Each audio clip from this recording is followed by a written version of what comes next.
We dive into position battles for VGK, what the line combinations could look like for next season as well. It's all coming up ahead right here on Locked On Golden Knights.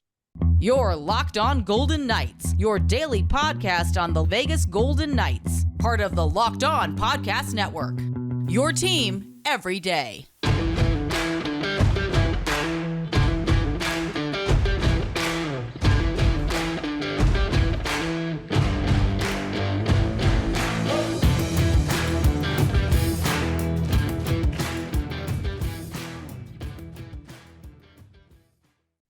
Hi, everyone. Tony Cardasco and Chris Golick from Las Vegas. Thanks for making us your first listen each and every day. Of course, make sure to check out and to subscribe to our YouTube channel. That is Locked On Golden Knights. On Twitter, I am at Tony Dasco. He's at TD Chris G. Collectively at Locked On VGK. And find us wherever you can find your podcast. And make sure that you check out FanDuel. FanDuel is our sponsor today. Take your first swing at betting Major League Baseball on FanDuel. Get up to 10 times your first bet and bonus bets up to $200. Sign up today, FanDuel.com/lockedon. Our return, Chris, after the holiday weekend, we saw you had a blast. I got all my fingers still. Yeah, same here. We saw you had a blast at the Speedway. You had a lot of good family time. I really enjoyed the video you sent out on those land boat races. That is so much fun. Yeah, no, it's a good time. It's something we do every year, and they do like 10 or 11 races. They call it the Night of Fire. Starts with what they call skid plate racing. You ever seen skid plate racing? You know what that is?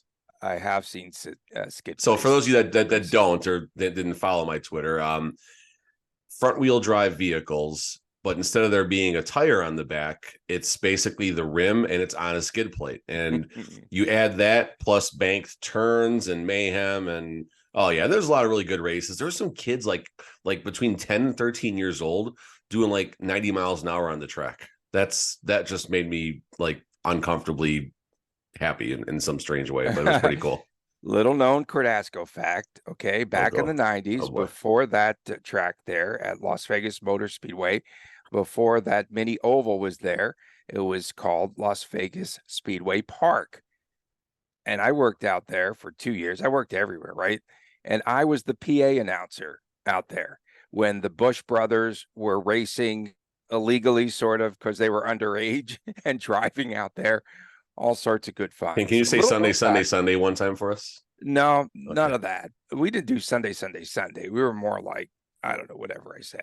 Okay, so we want to talk about some of the position battles that we will probably see coming up in the fall camp. What battles might we see for starters? What sort of battle will we see for Mr. Hawaii 5-0? That's Riley Smith, in case you saw that photo. I know that you definitely, I know you have a liking and probably perhaps favoring Pavel Dorofeyev. Who will take his spot? Riley Smith? It depends on what the overall composition of that line is. In short, if they're looking for skill, if they're looking for an offensive punch, I definitely see it being Pavel Dorofeyev. I think he's ready to make that next step. And I've said this a million times on the pod already, but everyone got healthy down the stretch, right? Dorofeyev found his way into the lineup for the last 18 games or so because everyone was not healthy. Everyone got healthy, which is good. Obviously, Golden Knights win the Stanley Cup. We're not mad about that. But it would have been interesting to see what type of impact Pavel Dorofeyev would have had if everyone would not have been able to come back. 9 points, 18 games, 7 goals, including his first ever goal off of his shield, off the visor. So right place, right time. We like that. If they're looking for someone who's going to be a little more physical, maybe a little more, I don't know if responsible on the defensive side is the word, because Paul Cotter, I don't think has that gear yet, but I think he's closer to being a better defensive player than Dorofeyev is, if that makes sense. If they're looking for a little more grit, a little more physicality, I think Paul Cotter gets the nod. He had 56 games played, I believe, last season. Not nearly as strong on a point per game basis, but he could score. He's really good on the breakaway when he gets that opportunity. Our shootout specialist as well. It'll be interesting, but I think the nod goes to Dorofeyev alongside of Carlson. I just see those two just clicking a lot better. Okay. I also have a question about a battle, perhaps. Will it be one of these two players, Dorofeev or Cotter, in a battle for Mark Stone's position? I mean, I don't know if he's going to play more than 50 games this upcoming season, I see where you're based on going. all those Okay. reports, right, of his back injuries and the multiple surgeries that he's had. And so, do you think one or the other will be that standby for Stone's position as well? So that line currently, the Howden line, Tony, there you go. We got Stevenson, Howden, and we got Mark Stone. And what ultimately happens with that line, assuming Mark Stone is not there. So Stevenson, Howden, that would be tough if we're going to choose between Cotter and Dorofeev for that spot right there. Mm-hmm. I feel like Could it Dorofeev be is the one someone you else? need Could it there. be It, someone it else? definitely could be someone else. I mean, you could bring up Nick Waugh from line 4, you drop, and then you drop Nick, and then you drop Brett Howden down to line 4 and bring up another winger or something like that. There's all sorts of different ways to go with that, but I'm simply just trying to take the perspective if Mark Stone is not there, who plays with Stevenson and Howden, assuming those three stay together. And I feel like you need a Pavel Dorofeev in that spot because you need the skill player that can score. That line gets really heavy all of a sudden if it's Cotter, Howden, and Stevenson. I almost think Stevenson's skill is a little bit wasted. No disrespect to Cotter and Howden. Just you need another skill player on that spot. And Mark Stone is that hybrid skill where he's uniquely fast, but it doesn't look like he's moving his feet very fast, and he can carry the puck really well and get to the dirty spots while being a good response. I mean, that's why he's our captain and making $9 whatever his contract is. It's a lot of money, but that's why he's who he is, I guess, and very hard to replace too. The focal point, of course, of the battles will be in net. There Aiden we go. Hill I was waiting for this versus one. Logan Thompson. I listened to the Cam and Strict podcast while driving around yesterday. And John Gibson we'll get into him later on as Figured your well. car had a cassette player, Tony, but okay. It was on the cassette. And so he talked about, just the competition between two goalies, of course. And we know that it does make them better. He said that he typically develops a good friendship. You push each other and you try to make each other better. And you also take traits from each other again to try to help each other out for the better cause, I suppose. Yeah, the relationship between Hill and Logan Thompson, I got to get these names right. Someone already grilled me on YouTube for calling him Aiden Thompson and Logan Hill all the time. I get so screwed up with that. But there's definitely going to be a battle, and those two are tight. There's nothing to indicate out there, nothing to indicate that there's any ill will between the two. I know Aiden Hill just got paid. Logan Thompson, I'm sure, is chomping at the bit because he's not even making $1 million a year, where Aiden Hill's making almost $5 million a year. I get could be some concern there, but at the end of the day, the second they put that jersey on and start that camp battle, I don't think any of that honestly matters between the two of them.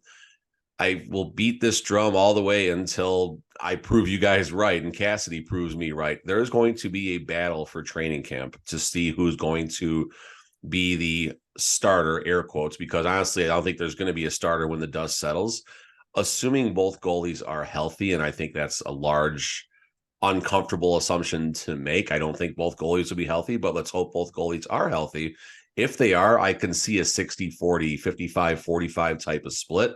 I still am tilting that Logan Thompson gets more starts next season. Assuming both goalies are healthy, I say Logan Thompson gets more starts. Taking the health out of the equation, I think Logan Thompson still gets more starts because Aiden Hill, I question his health more than I question Logan Thompson right now. Yeah, that's really interesting. Any other position battles on the horizon that you could see? I could see like the 7th defenseman being a battle. I mean, obviously we have Ben Hutton doing his thing back there, but Pahal and Korazak and even Miramanov will be knocking at the door. Whoever the 13th forward is going to end up being, which would be, Cotter. I mean, listen, there's a path where Brett Howden could even draw outs of this lineup as soon as day one. If we do have a healthy stable of forwards, right? Dorofeev and Cotter could both take Howden out. I mean, it's possible. Howden didn't have a great regular season. He actually regressed year over year, but those 10 points in the playoffs certainly made you forget about that a little bit more. And I'm curious what the final number is going to be for him. as far as, because he's been tendered his restricted free agent offer, as Dorofeev has. I don't believe a deal has been made as of this morning. Brett Howden is arbitration eligible. This is my strong point, folks, apparently. Arbitration eligible. And I believe he has until today, Wednesday, 5 p.m. Eastern, 2 p.m. local Vegas time, to file for arbitration. If he doesn't, I assume that means they're going to make some type of deal. I don't know. I don't know what happens at 2:00 our time if there's no contract signed, but no arbitration filed. I wonder how that works out. But either way, Howden and definitely Dorofeev will get their contracts worked out much sooner than later. This is not going to be Nick Hague 2.0 as far as this dragging until game 2 of the regular season in the fall. Okay. Have we ever had an arbitration case here in Las Vegas? I know Carlson back in after season 1, I think, or season 2, was headed for arbitration, and then VGK headed it off. And you talked about Hague from last year. I think those might be the only 2 cases offhand that I could remember. Let's see. I mean, I'm literally just doing a Google search right now. Well, Colasar went to arbitration last year. Really? I don't. Now he might have elected to go, but maybe they made a deal before that. Okay, yeah. So Colasar, hey, Vegas hockey now, go figure. Keegan Colasar avoids arbitration, signing with the Knights. Yeah. Okay, we were on top of that one. They've never gotten an arbitration case, I don't believe. For some reason, and it's early and this coffee is only half gone, hasn't set in yet. You all know out there, please comment. No, but I was going to say Nate Schmidt just came to my mind, and that was the first one. And now I just found his story in USA Today. After they claimed him, this is how the Golden Knights announced an arbitrator's decision. So Nate Schmidt did end up going. Good. And that was, so yes. Thanks. All right. Coming up next, we've got a look at what VGK line combinations could be looking like in the fall. We'll take a look next right here on Locked On Golden Knights. Take your first swing at betting Major League Baseball on FanDuel and get 10 times your first bet in bonus bets, and that's up to $200. That's right. Just bet $20 and you will land $200 in bonus bets, win or lose. That's $200 you could spend on everything from the money line to over-unders, or we call them the totals here, to who you think is going to have that first home run. And it won't be Mike Trout because he's injured. Again, all of this on the app that's safe, secure, super easy to use. Plus, when you win, you get paid instantly. That's a cool thing. There's no better place to bet on Major League Baseball than FanDuel, America's #1 sportsbook. So sign up today. Visit FanDuel.com/lockedon. Get up to $200 in bonus bets. That's FanDuel.com/lockedon. FanDuel, the official partner of Major League Baseball. We are back on Locked On Golden Knights. Tony Cardasco, Chris Golick from Las Vegas. Thanks for making us your first listen. And hey, please go over to our YouTube page. If you have not subscribed yet, please do so. Everything's free across the board. Our podcast is free. Of course, YouTube is free as well. My friends were out in Summerlin at Jing, that little restaurant there, downtown Summerlin, right? Bruce Cassidy walks in. They buy him shots. So are any of these players or coaching staff, none of them are paying for drinks, are they? They're not paying for drinks in this city. I mean, they should never pay for a drink again. They should never pay for a drink, but why they broke, of course, trying to feed drinks to Eichel. Why are the common folk, I guess, the one putting the money up? Like, they get so much of a benefit for these fellas. and I mean, Foley even said this. They're getting comped everywhere they go because obviously it's good for business. I mean, now because we just mentioned to our 1,000 or so people are going to watch on the YouTube side and about that many more on the audio side about this restaurant. So now everyone's going to be booking. You said Jing it's called? Yeah, Jing. Is that nice spot. Asian food? Like, what is that? Honestly, I don't know. I've Fair enough. Okay. In there. I've gone in there. I've gone to the bar with my drunk friends in there. This is like the scene in Private Parts when Howard Stern loses the copy and he talks about, me and my family go to this business all the time. It's great. We love it. We spend our summers there going blah, blah, blah. And then he gets the copy handed to him and it turns out to be a funeral home. That's what just happened there, folks. Jing is not a funeral home. Let's be clear here. It's like a clubbish kind of a place from everything I recall. Like a Blue Martini? Sort of. Okay. This is not, again, this not this is not as lower high, than my not ability as on high, arbitration. not as high on the desperation scale, if you will. It feels like July 5th, folks. Okay. So are we going to see? I was thinking about this after I was thinking about my friends buying booze for South Beach Brews. Booze. Are we going to see the same kind of scoring balance next season? Will this be a season of Jack Eichel stepping up and being the Eichel that we thought he would be, and that goal scorer of 80, 90, 100 points? Will someone stand out, do you think, in this upcoming season? Jack Eichel was very close to being that player. I think 65 66. regular season, 60. So 66, he was yeah. 66 games played, 65 points then, or 64 66 points. 66 So 67. Okay, he was just a tiny bit under a point per game. Either way, point being is Eichel was that person last season who was on pace for a point per game. The only issue, unfortunately, obviously, were injuries, and whatever the injury he suffered against that, it was a Saturday game against the Wings when he left. Like that had him in a weird spot for the 4 or 5 games after that. He just didn't look right. And that's also coincidentally where his only stretch of the season where he went that long without logging a single goal or an assist. If he has even a mediocre stretch there, he's over a point per game player. So health is the first thing with Eichel. We saw him get, thumped in the playoffs. He goes down, he gets back up and finishes the game. He did suffer a couple different injuries during the regular season. I think both lower body that slowed him down a little bit, but I mean, that said, dude could play through a broken thumb. So if he's able to get out there, he's going to get out there. To answer your question, I mean, Eichel is going to be that guy. He's going to easily, I say easily, like it's an easy thing to do, but I think 85 points, 85 to 90 is definitely where we'll, put him for next season. Hopefully he can stay on the ice for all 82 games.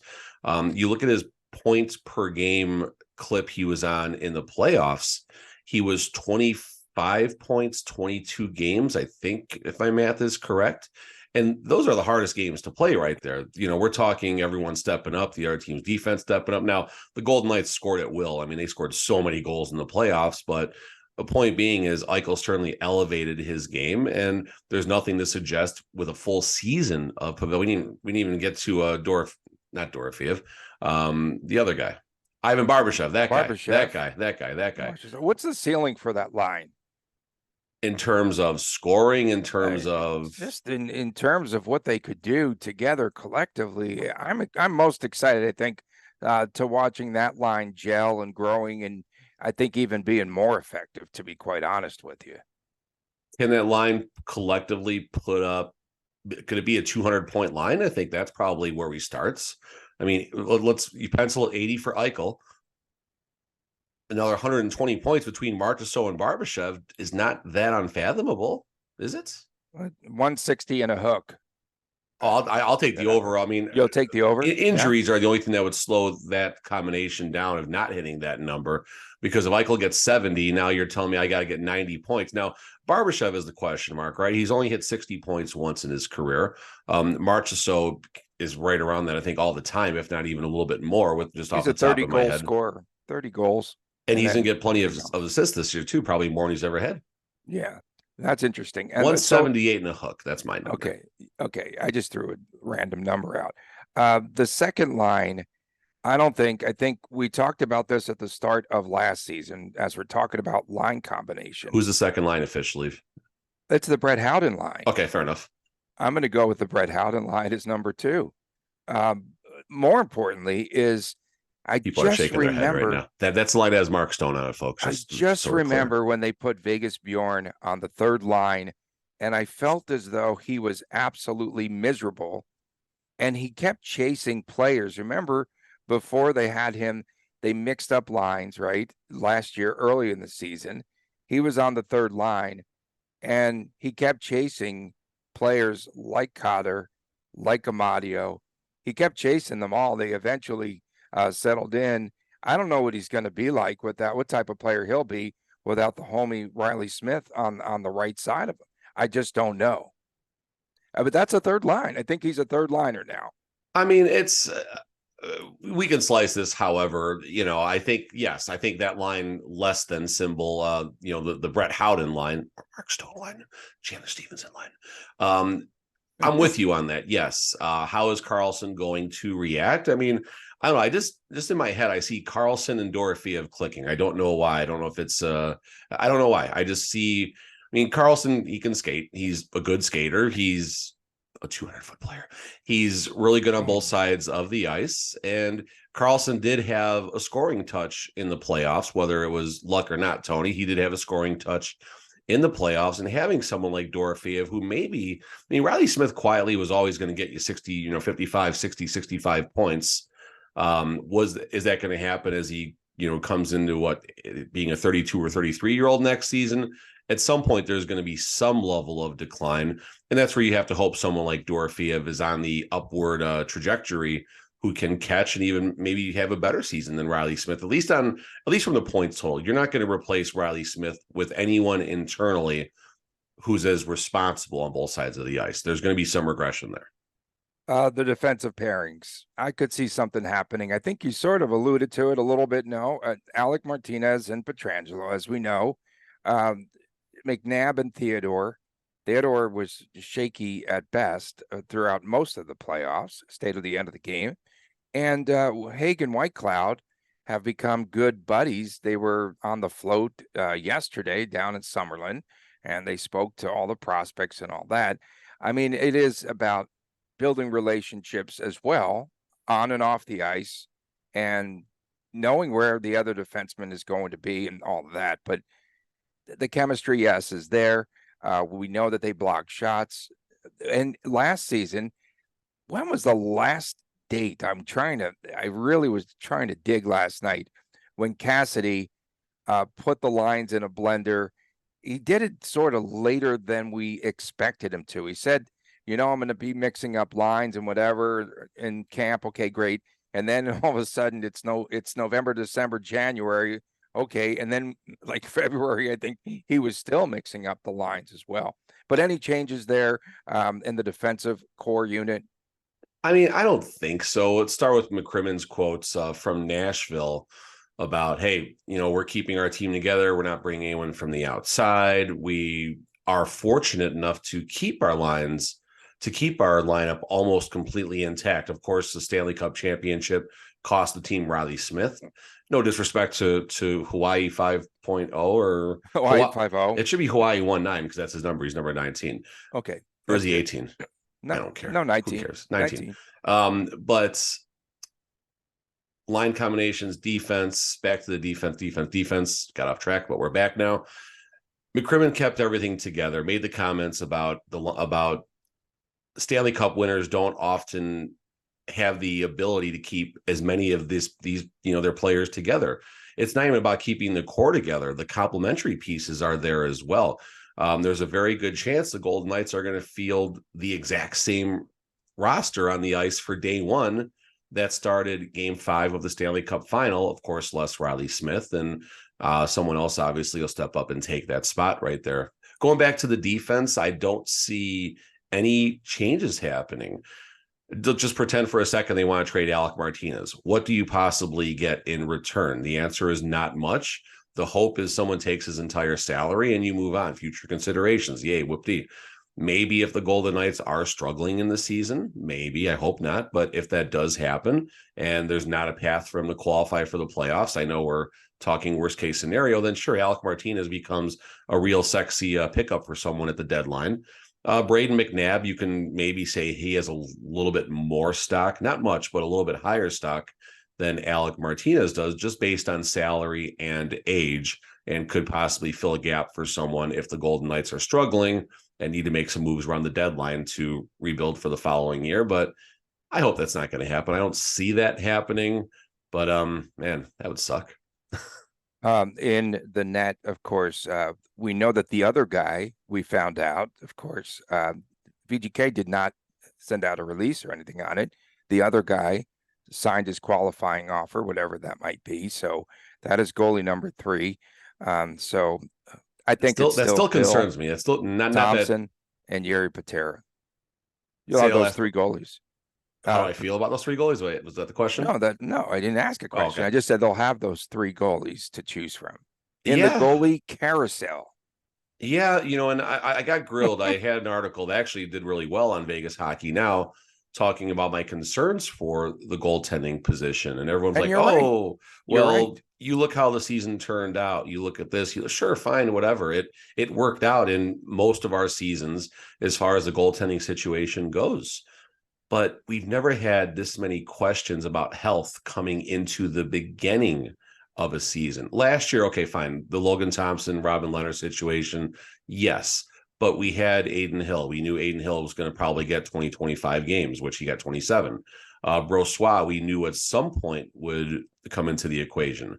We didn't have Jonathan Quick and Yuri Patera starting games on our bingo card, but we knew that at some point there were going to be three goalies, and we talked about that many times, many full segments in the show. What the heck are they going to do with their goalies once there's three of them? Well, now we know why they had those three goalies. Is Patera able to fill the type of role that Brossoit did? Can that possibly happen? And everyone's going to say, oh, Brossoit wasn't, that good, but well, he was pretty good. He was pretty good once he got on the NHL ice. Once they Helped the stopped team shooting greatly. top shelf on him, Yeah, he was exactly. But helped the pretty team darn good. greatly in the playoffs, undefeated in 6, 7, 8 starts in the regular season down the stretch, whatever that number was. Can you count on Patera to fill that void? And the answer is no. Good point. Now, Good can point. Patera prove us wrong? I hope he does. We all hope he does. But there is much less goaltender depth going into this season, even though Aiden Hill had an awesome playoff and Logan Thompson, we don't know what either of their health situations are. Okay, a couple of things here. Number one, Elliot Friedman, you said that we don't anticipate any sort of changes. 32 thoughts over the past weekend. Said Alex DeBrincat, he had heard was coming to Vegas, and then he heard he's not, and so that officially is dead. But I'm not sure. I don't know if I don't think there's meat on that bone, but Kicking, I think Freeman's they're sharp. I don't know. yeah. I think they're kicking tires. And then Fine. another thing, They should. you talked about Larry Brossoit, and he had some interesting quotes there. Of course, he just arrived back in the peg, and they were asking him about what can we copy. We had an entire segment, maybe a show, about this being a copycat league, like most of professional sports is. What can they copy for in terms of being successful from the locker room in Las Vegas? And he just said, you can't really focus on what happened to one team and then copy and paste to another. He said, I think that each team has its own identity, but I'd say you can take some pieces from there. The one piece that was unique to Las Vegas, as he said, was how many guys, the core guys, were part of that expansion draft. So they have a very selfless, they're not a very cocky bunch as far as their demeanor. Everyone kind of felt like they were unwanted in the previous organizations. All of a sudden, they built a core group in Las Vegas, and then that leaked downhill to everyone else. And he just said, again, he went on and he said that the team played for each other. You could see that in the amount of blocked shots that they had this past season. So they got closer and stronger with their relationships during the season.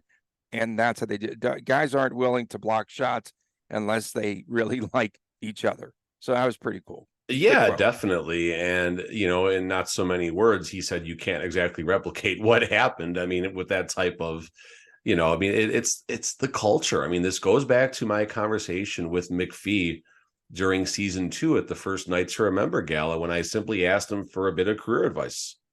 That was the question. Hey, I'm currently managing poker rooms in this town. Give me a piece of career advice. That was it. And he gave me probably an 8-minute answer about culture. And it's no different whether you're running a professional sports franchise or a poker room or Dairy Queen or an insurance company or a Lowe's or a Home Depot, or, it can go on and on and on. It's about the culture. And these players ain't going to be blocking shots and caring about each other if the culture isn't positive. Okay, coming up next, we've got updates on the Pacific Division teams. We'll take a glance, a look in at what they're up to right here on Locked On Golden Knights. Welcome back to Locked On Golden Knights. Don't forget about our What the Friday feature, WTF, on this really short week. It's suddenly Wednesday, which is hard to believe. And of course, check out the YouTube channel, Locked On Golden Knights, and please subscribe there. Updates around the Pacific Division, Chris. First, Dr. Frank Saravelli reported that the goaltender, John Gibson, wants a trade, saying no way that he would play for Anaheim again next season. Then that was refuted by his agent. And then Saravelli came back and had some receipts, if you will. He had some receipts about a previous instance when he was right. He was correct about a coach that he had reported going to Arizona. It actually happened after the agent refuted that. So I listened yesterday to the Cam and Strict podcast, and it was John Gibson who they were interviewing. So it was a very frustrating season. Stopped short of saying that he demands a trade, but where's he going to go? He makes $6.4 million. He's a free agent in 2027, and they're not going to, especially right now and this offseason, next year perhaps, maybe, they're not going to sign those big salary deals across the league. Edmonton will take him, or Toronto. That's the way it seems like, the way things are going. But right, it's been known, and I say known pretty confidently, that Gibson's wanted out of Anaheim since the season ended. And then now this obviously has hit a boiling point, and you got the war of words happening with the agent and the player and the media, which, those things never end well for anybody. Bloody sword in the back, Marc-Andre Fleury, Alan Walsh. But we'll see how that shakes out. Who would sign him? I don't think he's going anywhere. You're talking a salary retention and Anaheim coughing up assets for it to happen, which I don't see them. I don't know. Very quietly under the radar, there are qualifying offers for 2 RFAs in Anaheim, Troy Terry and Trevor Zegras. And Zegras only makes that $975,000 minimum, which is kind of hard to believe. Terry at about 1.5, and so they're trying to lock them down. Again, we don't know Anaheim. We're talking about them for a moment, but they did pretty well in free agency. The defenseman, Robert Hagg from Detroit, they just signed him. And then, of course, your guy, Ratko Dudas. Everyone uses your quote that you got on Media Day, which is really fantastic. And they signed Alex Killorn from Tampa. I think they might have screwed up, though, by taking Leo Carlson, or any Carlson for that fact, over Adam Fantilli. Anaheim, I mean, they're quietly building, and I think they're the best of the rest as far as the teams who might at some point challenge the Golden Knights for the Pacific. Is next year their time? I don't know if we're going to get that close yet, but they're building, and they're building something special there that's going to be really, really tough to contend with, probably around the 2025-26 type of season, when they're really going to be able to compete for at least the division crown. And listen, this is a team that could surprise people this year, bringing in Gudas, bringing in Killorn, with that core of Zegras, Jamie Drysdale, and Mason McTavish. It's crazy. So Gibson, they were talking to him 3 times this past season.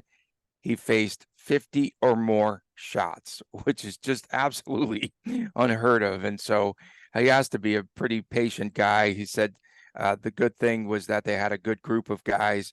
They all got along, and they're trying to win there. They should be a little bit better this upcoming season. And it's going to be fun to see Dudas 4 times in a season for VGK. They're gonna get you. It's Gudas. It's Gudas. I don't want people to grill you. Did I say Gudas? What did I say? You said Dudas.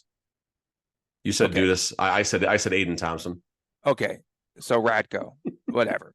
The Kings. He hate me. The Kings did a good job filling some voids. Looking forward to seeing that second line work with the principals, Kevin Fiala and Pierre-Luc Dubois. I think that's going to be a fun line to watch. And Arthur Kaliev, I think, is the third player on that line. The Kings, well coached, Todd McClellan. McClellan. I said the name wrong. Jeez, it's Tuesday. It's Wednesday, folks. Todd McClellan is probably the best coach in the Pacific, besides Cassidy, obviously. He's got a lot to work with. You're going to see that tough, defensive style of play that's hard to get across the neutral zone with. And adding Pierre-Luc Dubois, now you got Fiala, you still got Kopitar, you still got Drew Doughty, you got the youngsters in Byfield. You mentioned Arthur Kaliev, Cam Talbot, another goalie to bring in, 35-year-old Cam Talbot, but another goalie to bring in who will hopefully. They weren't signing Korpisalo for $20 million, that's for sure. Yeah. San Jose has been pretty interesting, or at least they've been active. They just signed Anthony Duclair, and he'll be on the line with Logan Couture and Barabanov. That's pretty interesting. Some other depth pieces. So they brought in Ryan Carpenter. They got Giovanni Smith, right? The winger, Kyle Burrows. And then they also re-signed a couple of their RFAs, Etu Makaniemi, and then Jacob Peterson, who last year closed out the season very well, got an opportunity. I think he's going to stick there perhaps and get a starting role as well. But I think that they're pretty active. And the interesting thing to point out was the Mackenzie Blackwood situation where they weren't going to tender him an offer, and they finally did. I think they overpaid him at the end of the day, and could be the season where Thomas Bordelot could break out. We haven't seen that. Bordelot, Eklund is another fellow. I mean, listen, San Jose's on step 2 of a 47-step rebuild. We wasted too much time. Real quick, just Erik Karlsson though, still they got to make a deal with him. How? No one. They're signing these 1-year deals for not a lot of cap. There's a lot of tires being kicked. Seattle really fast. I know we're up against the clock right now. Got Kyle Yamamoto on the cheap. Maybe he'll develop to be a 50-point player like he should be. And then obviously signing Brian Dumoulin, really going to help bring some consistency to the blue line. Seattle, in my opinion, they're the biggest threat in the Pacific this year. Seattle is going to take another step forward. LA is going to be good. Edmonton is Edmonton. Edmonton is average outside of the power play and obviously the McDavid and Draisaitl boys. Yeah, and of course Calgary is Calgary. Everyone wants out. Everyone wants out. We thank everyone, especially all of our everydayers that tune in each and every day and listen to all of our craziness and mispronunciations and all of that. It was a rough day. It was a rough show. It's July 5th, folks. It's July 5th. We're coming off the holiday. For my man, Chris Golick, I'm Tony Cardasco. We'll see you again tomorrow on Thursday, right here on Locked On Golden Knights.